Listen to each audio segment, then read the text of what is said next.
Japanese paratroopers trained to defend disputed islands in the East China Sea as China increases naval patrols under a new air defense zone that includes the islands.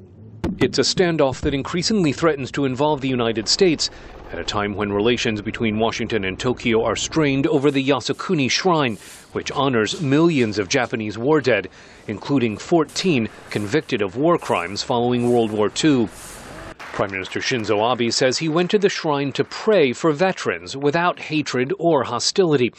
The U.S. expressed disappointment and urged Mr. Abe to find constructive ways to deal with sensitive issues of history. Mr. Abe faces domestic political pressures, says American University professor Lou Goodman. He's decided, obviously, that he's going to respond to those and not worry about the international implications of that. That's not good for international relations. Chinese Foreign Minister Wang Yi says Japan is trying to justify wartime aggression.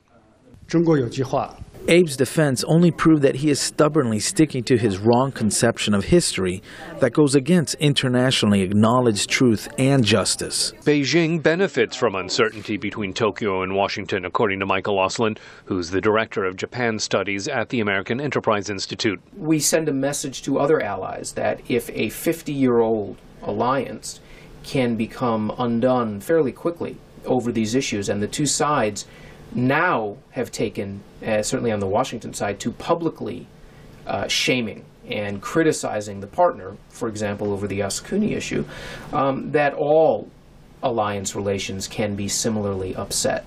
There was no public talk of the shrine controversy from Secretary Kerry and Japanese Foreign Minister Fumio Kishida last week. They focused instead on economic and military cooperation.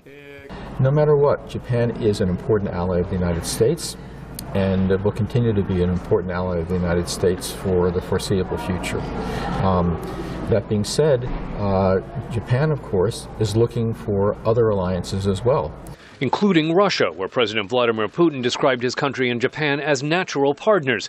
He said he and Mr. Abe are discussing ways to end their own territorial disputes.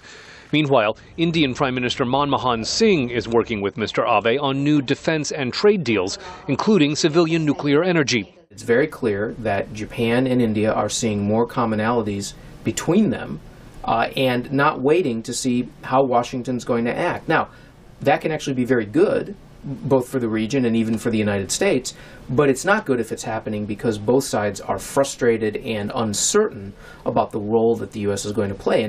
Kerry begins his trip in South Korea, where Seoul has its own territorial disputes with Tokyo over islands with rich fishing grounds that may also contain large deposits of natural gas. Scott Stearns, VOA News at the State Department.